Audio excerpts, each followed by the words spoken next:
I'll come back. I'll speak in detail later on. पहले से छठे चरण तक 3,45,000 करोड़ रुपया अब तक इस पे व्यय हुआ है, अनुमानित जो सब्सिडी मिली है। और सातवें चरण में 122 लाख मीट्रिक टन खाद्यान्न 80 करोड़ से ज़्यादा ज़रूरतमंद गरीबों को मिलने वाला है और कुल मिलाकर लगभग 3,91,000 करोड़ रुपया इसके ऊपर खर्च आएगा अब तक। दूसरा विषय सरकारी कर्मचारियों से लेकर है, पेंशन धारकों से लेकर है। मंत्रिमंडल ने 1 जुलाई 2022 से देय केंद्र सरकार के कर्मचारियों और पेंशन भोगियों को 4% की दर से महंगाई भत्ते और महंगाई राहत की अतिरिक्त किस्त जारी करने की मंजूरी दी है। सालाना 12,852 करोड़ रुपए का बोझ सरकारी खजाने पर पड़ेगा और 8 महीने के लिए, जो अभी हम जुलाई 2022 से फरवरी 2023 तक देखें तो 8,568 करोड़ रुपए का बोझ वित्तीय वर्ष 2022-23 में पड़ेगा। लेकिन इससे लाखों ऐसे सरकारी कर्मचारी और जो पेंशन धारक हैं उनको लाभ मिलेगा। तीसरा निर्णय प्रधानमंत्री जी का जैसे मानना है कि रेलवे का कायाकल्प में रेलवे स्टेशन के विकास का महत्वपूर्ण स्थान हो और स्टेशन डेवलपमेंट को लेकर आज महत्वपूर्ण निर्णय लिया गया है। और ये भी 3 ऐसे बड़े रेलवे स्टेशन नई दिल्ली का हो जो देश की राजधानी है, या छत्रपति शिवाजी महाराज टर्मिनस मुंबई हो, या अहमदाबाद रेलवे स्टेशन हो, इनके रीडेवलपमेंट के लिए 10,000 करोड़ रुपए का निवेश को मंजूरी दी है, जिसके विस्तार में आदरणीय रेल मंत्री अश्विनी वैष्णव जी आपको विस्तार में बताएंगे। लेकिन मैं एक एक करके आपको पहले निर्णय से दूसरे निर्णय तक बताना चाहूँगा कि मित्रों,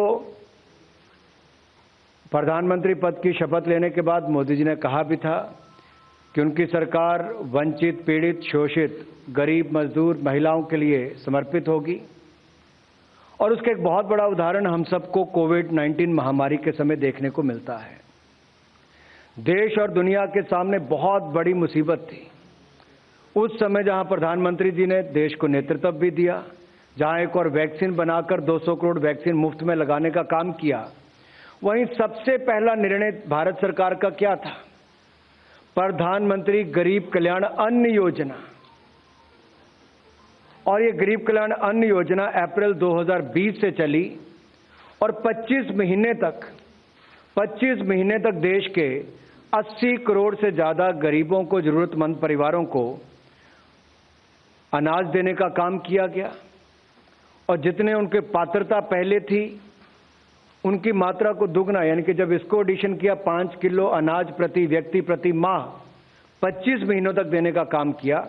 अब इसको विस्तार अगले 3 महीने यानी कि अक्टूबर से लेके दिसंबर 2022 तक किया गया है। इसमें अब तक कुल मिलाकर 3,45,000 करोड़ रुपए का खर्चा पहले से छठे चरण तक आया है और ये 7वां चरण जो अक्टूबर से दिसंबर 2022 तक का है, इस पर 44,762 करोड़ रुपए की अनुमानित सब्सिडी होगी, जो लगभग 122 लाख मीट्रिक टन खाद्यान्न देश के 80 करोड़ से ज़्यादा गरीबों को मिलेगा। और ये त्योहार के सीजन में ज़रूरतमंद गरीब के चेहरे पर एक और मुस्कुराहट भी लाएगा। तो आपदा से अभी भी दुनिया, इस महामारी से अभी बाहर निकली नहीं है। बहुत सारी ऐसे संकट देश और दुनिया भर के सप्लाई चेन में देखते भी हैं। तो ये उस दिशा में भी एक कदम है कि त्योहार के समय भी गरीब के साथ मोदी जी की सरकार लगातार खड़ी है। दूसरा विषय जो मैंने आपके सामने रखा कि 1 जुलाई 2022 से दे केंद्र सरकार के कर्मचारी और पेंशन भोगियों को जो 4% की दर से महंगाई भत्ता और महंगाई राहत की अतिरिक्त किस्त जारी करने का निर्णय लिया गया है, इसमें वित्तीय वर्ष में यानी कि सालाना कितना फर्क पड़ेगा? वो 12,852 करोड़ रुपए का बोझ पड़ेगा। और अगले 8 महीनों में जुलाई 2022 से फरवरी 2023 तक 8,568 करोड़ रुपए का बोझ पड़ेगा। लेकिन इससे देश भर के सरकारी कर्मचारी और पेंशन भोगियों को इससे लाभ मिलने वाला है। ये दोनों ही निर्णय त्योहार के समय भी है, और जो अगला बड़ा निर्णय जो रेलवे विभाग से जुड़ा है, मैं आदरणीय अश्विनी वैष्णव जी से अनुरोध करता हूं कि उसको विस्तार में आप सबके सामने रखें, जो प्रधानमंत्री जी की कल्पना है और जो रेलवे विभाग उसको पूरा करने जा रहा है। बहुत धन्यवाद। आप सब जानते हैं कि रेलवे के साथ प्रधानमंत्री जी का एक भावनात्मक जुड़ाव है, और रेलवे के हर डायमेंशन को, चाहे स्टेशन हो, ट्रेन्स हो, पैसेंजर एमिनिटीज़ हो, सेफ्टी हो, नई नई टेक्नोलॉजीज़ को लाना हो, हर तरीके से प्रधानमंत्री जी एक बहुत ही सिस्टमेटिक तरीके से रेलवे के डेवलपमेंट के लिए हम सबको मार्गदर्शन देते हैं। उसी कड़ी में रेलवे स्टेशंस के रीडेवलपमेंट का जो काम है, उसमें टोटल डिज़ाइन के जो एलिमेंट्स हैं कि कैसे डिज़ाइन होना चाहिए, किस तरह से सोचना चाहिए, इसके बारे में आज एक बहुत ही महत्वपूर्ण निर्णय लिया गया है। माननीय प्रधानमंत्री जी का ये कहना है कि स्टेशन शहर का एक सेंट्रल प्लेस होता है, तो उसका जो डेवलपमेंट हो वो शहर के साथ एक इंटीग्रल डेवलपमेंट के हिसाब से होना चाहिए। इसका इंटीग्रल डेवलपमेंट के माने क्या है? इंटीग्रल डेवलपमेंट में इस तरह से है, स्टेशन के दोनों तरफ शहर का विस्तार हुआ। तो जनरली हम देखते हैं कि पुराने शहर जितने भी हैं उसमें रेलवे स्टेशन एक तरीके से शहर के दो हिस्सों के बीच में स्थित रहता है। तो स्टेशन शहर के दोनों हिस्सों को जोड़ने वाली कड़ी बने, ऐसा डिज़ाइन का एलिमेंट आना चाहिए। सबसे पहली बात ये।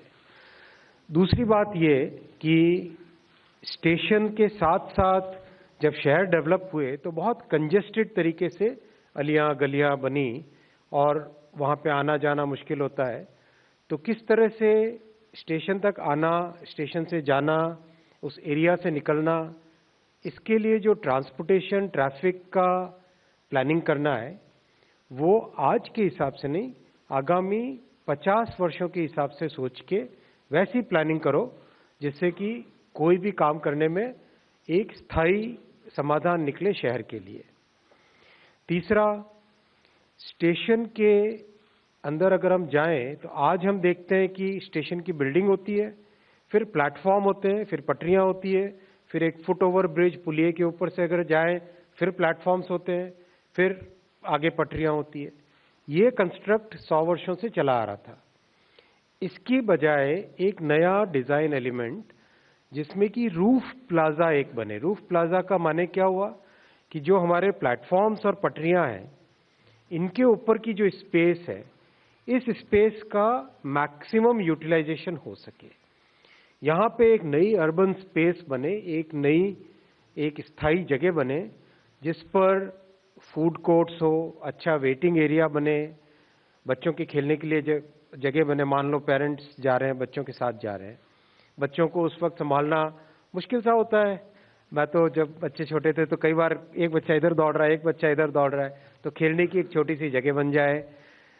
लोकल प्रोडक्ट्स है, अगर आप जाओ किसी भी शहर के, देश के कोने कोने में जाओ, कहीं पे साड़ी, कहीं पे खिलौने, कहीं पे अलग तरह की मिठाई, जो लोकल प्रोडक्ट्स हैं, लोकल प्रोडक्ट्स की सेल का भी एक पॉइंट हो। तो ये जो रूफ प्लाजा बने, ये रूफ प्लाजा एक नई अर्बन स्पेस की तरह डेवलप हो, जिसमें जैसा आपने कई अच्छे वर्ल्ड क्लास स्टेशंस में देखा होगा, इस रूफ प्लाजा में बहुत सारी फैसिलिटीज रहे। चौथा, हर तरीके से दिव्यांग फ्रेंडली, हर तरीके से पॉसिबल हो, ग्रीन सोलर पैनल्स लगे रूफ के ऊपर, एनर्जी कंजम्पशन मिनिमाइज हो, सफाई और इन सब की चीज़ों का एक इंटीग्रल तरीके से डेवलप हो। तो ये एक इंटेलिजेंट बिल्डिंग, एक सस्टेनेबल बिल्डिंग, एक ग्रीन बिल्डिंग और एक सिटी फ्रेंडली सिटी सेंटर बने, उस कल्पना के साथ स्टेशंस का डिज़ाइन हो। आप सबके सामने आज कैबिनेट में भी इसका फैसला लिया गया। टोटल देश के 199 स्टेशंस का रीडेवलपमेंट का काम चल रहा है, जिसमें बेसिकली 50 लाख से ऊपर जहां ट्रैफिक है, फुटफॉल है साल का, उन सब स्टेशंस को एक साथ लिया जा रहा है और जैसे जैसे इसमें प्रोग्रेस होगी उसके नीचे 50 के बाद में 10 लाख से ऊपर वालों को भी नेक्स्ट फेज में लिया जाएगा। इसमें से 47 स्टेशंस के टेंडर निकल चुके हैं और 32 स्टेशंस पे काम फिजिकली चालू हो चुका है। 3 जो देश के सबसे बड़े स्टेशंस हैं, नई दिल्ली, मुंबई का छत्रपति शिवाजी महाराज टर्मिनस और अहमदाबाद स्टेशन, ये 3 जो बहुत बड़े स्टेशंस हैं, इन स्टेशंस के लिए आज कैबिनेट ने, माननीय प्रधानमंत्री जी ने कैबिनेट में 10,000 करोड़ रुपए इनके। So we're cutting out of that live news briefing where the government has announced new schemes this festive season, big announcements that have come in, as that includes free ration scheme that has been extended by 3 months. Union Minister Anurag Thakur making that announcement. With that, we move on to other stories we're tracking this afternoon.